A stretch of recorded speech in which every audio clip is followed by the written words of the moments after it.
with the whole COVID protocols and all the crazy rules and regulations that we had to do as players. This little wrinkle, with with the numbers going up this year, this late in this time of year.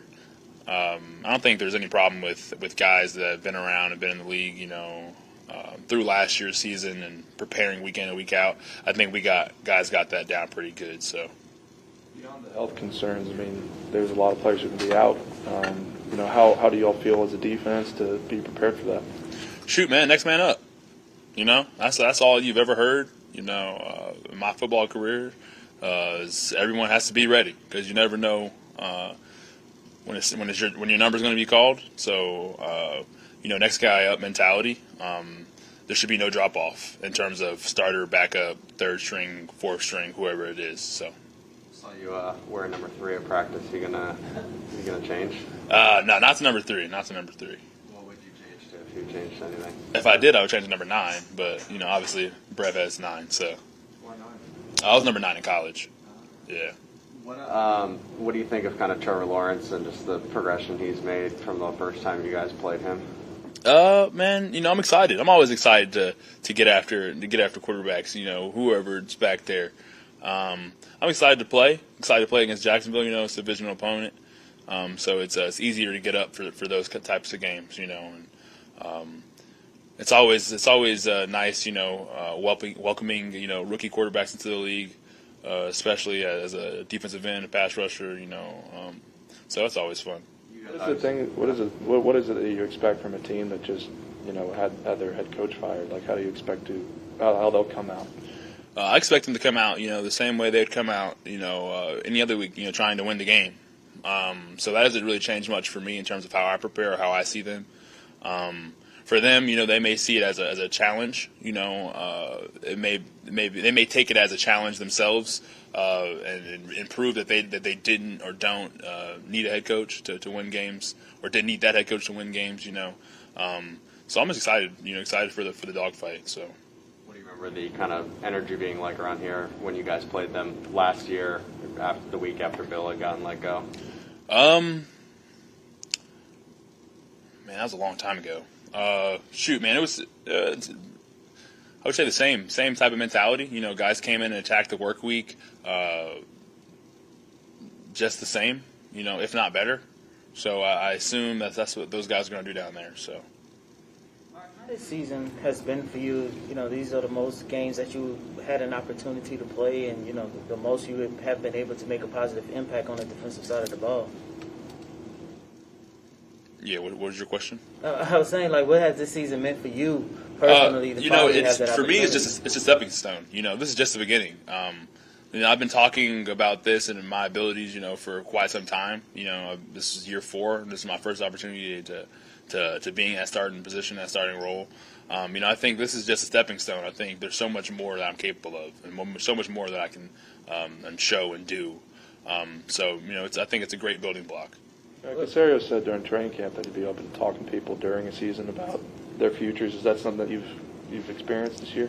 I kind of just been focusing on football, and I told them at the beginning of the year that I'm here to just focus on football, and everything else to take care of everything else. When that time is when it's time. So. How are you able to stay so motivated during those first 3 years to get to where you are right now? Man, I just love the game, man. There's no other reason for it. I love to play. I'm very competitive, highly competitive, probably the most competitive person you'll ever meet. So whatever role that my coach, my team gives me, my GM drafts me for, whatever it is, I'm going to embody that role and do that role to the best ability, 110% every day. So it's easy to stay focused and keep on grinding, man. You guys just be hungry. I went to Temple University, that's chip on your shoulder city. So. With 4 games left, is it something that kind of like you're thinking a little bit about the future a little bit and like trying to figure out what you need to do within the next 4 weeks to kind of make that work for you? No, man. Next week we got Jacksonville, or this week we got Jacksonville. You know what I'm saying? So I'm worried about Jacksonville. I'm worried about their 2 tackles and their tight ends, this week. And like I said, the football will take football. If I take care of football, everything else will take care of itself. So you can't worry about, contract extensions or hitting free agency or nothing like that. Shoot, man, the better football you play, the better you'll enjoy your free agency. So worry about the football. You know what I'm saying? We were talking to John Bernard last week, and he kind of said that he feels like no one feels kind of like they know where they're on this team. No one really knows where they're going to be, in the future, and that maybe affects people's approach. Do you sense that at all? No, because this is the most volatile job market in the world, man. If you ever think you're safe, you're sorely wrong in this profession, man. So worrying about where I'm gonna be at next year, how can worry about that next year? So like I said, we got 4 games left of this season. I'm gonna take it week by week, focusing on those opponents and focusing on how I can get my game better week to week. Last one. All set. Appreciate you guys. Thank you. Thanks. Bush your beer or? Bush.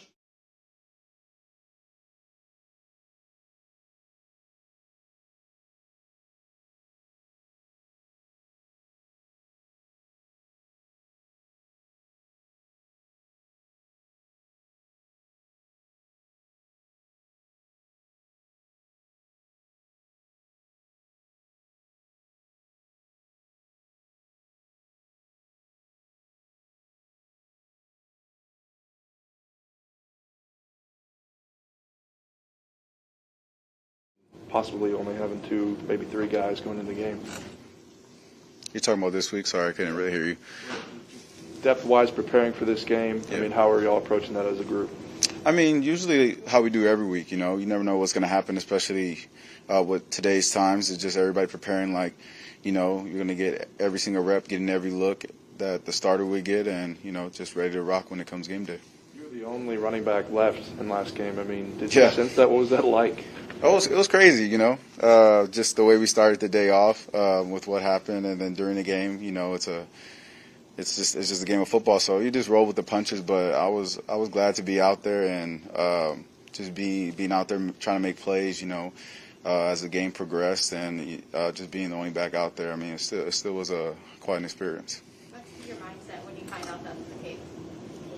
I mean, you just go full force. You just got to embrace it. I mean, jump both feet in the water, and I just took as an opportunity to go out there and give it my all, and then get different types of plays, get different types of looks. Got involved heavily in the pass game, and being able to get different types of runs against a great defense. So, just embrace the opportunity. Most importantly. What was your impression of this team when they claimed you off waivers? What did you know about them? I'm very excited. I mean, definitely. I've played against them. I played against them actually earlier in the year as well. So just being around that and familiar with some of the guys, especially in the running back room, was very excited to be able to be part of something like this. Have y'all, you and David, anybody give Jordan Akins, any of those guys, any tips that they need to come in and be in some slots? Oh no, they got it. They're athletic enough. We're definitely just happy to have those guys and preparing for the week no matter what happens. I mean, it's still, a couple days until game day, and we're just preparing for everything, though. How would you compare kind of the environment around here, so many guys just being on one-year deals from so many teams, to other organizations you've been a part of in the past? Yeah, it's a little different, but I think the whole one-year deal thing, I feel like a lot of guys just embrace being around each other, just embrace loving the game of football, because you never know what's going to happen even in this business in general. And I think a lot of guys have, like I kind of said earlier, just embraced it and just focused on how their game as far as like football getting better and just surrounding themselves with their teammates. Is there more of that perspective on this team, you think? As far as what? More players who are experienced like that and understand that, and y'all can talk about that easier? I think we have a good mix of like veterans to younger guys on this team. I mean, a lot of guys with knowledge, a lot of guys with insight that even me being in my 4th year, I can count on somebody like David or Rex to talk to them and hear, their ear about certain experiences and what they've been through in the league. And I think that's something that is truly like just valuable, especially like as a running back and in my own position group. What is it from your perspective that needs to happen to get the run game going? I don't know. I mean, it's It's not a question I guess can be easily answered, I think it's something that we're continuing to work on, and I think a lot of guys have the mindset that we want to run the ball and we want to be successful at it, and I think that's the first step. So, we just got to keep applying pressure, and I think it'll definitely unfold itself as we keep pursuing it. Thank you, guys.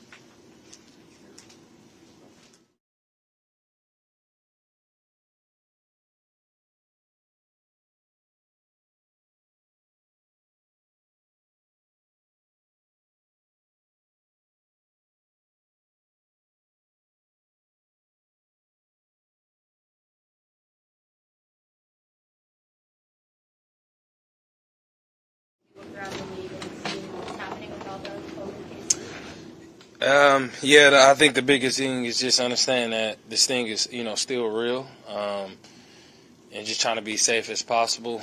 It's unfortunate, but it's just what our world is going through, and we just got to be safe and hopefully adjust the best that we can. And we look forward to seeing what the NFL has to say.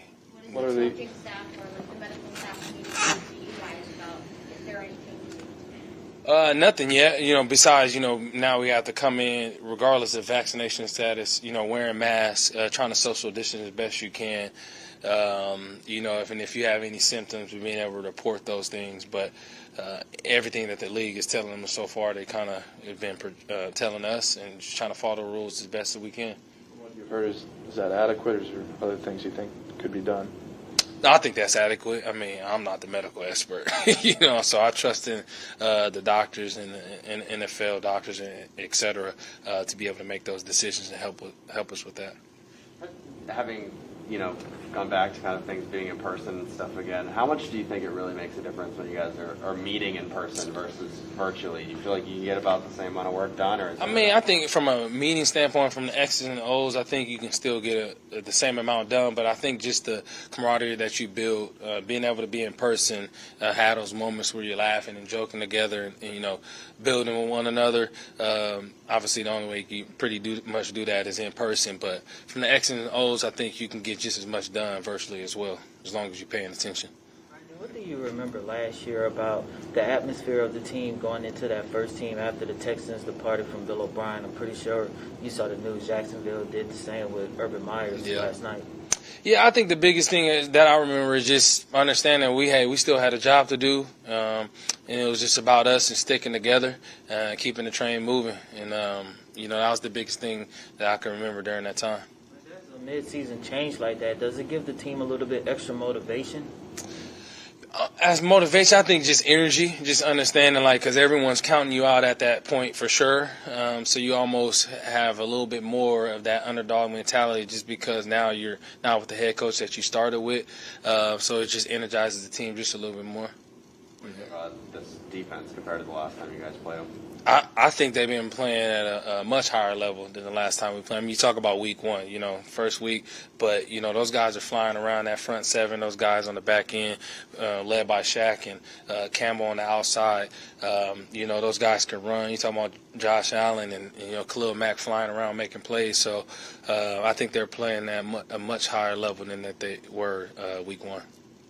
In comparison to, most teams and stuff, I mean, do you feel like the amount of guys that are on one-year deals and the amount of guys that are in the last year of the contract here, there's more of a familiarity with each other and the circumstances y'all are in and kind of knowing what's ahead?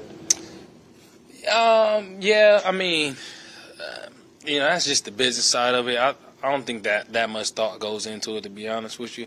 I think at the end of the day, when you have teammates, whether you're on 1 year, 2 year, whatever the case may be, you just grow and build that bond regardless of what's going on. So, yeah.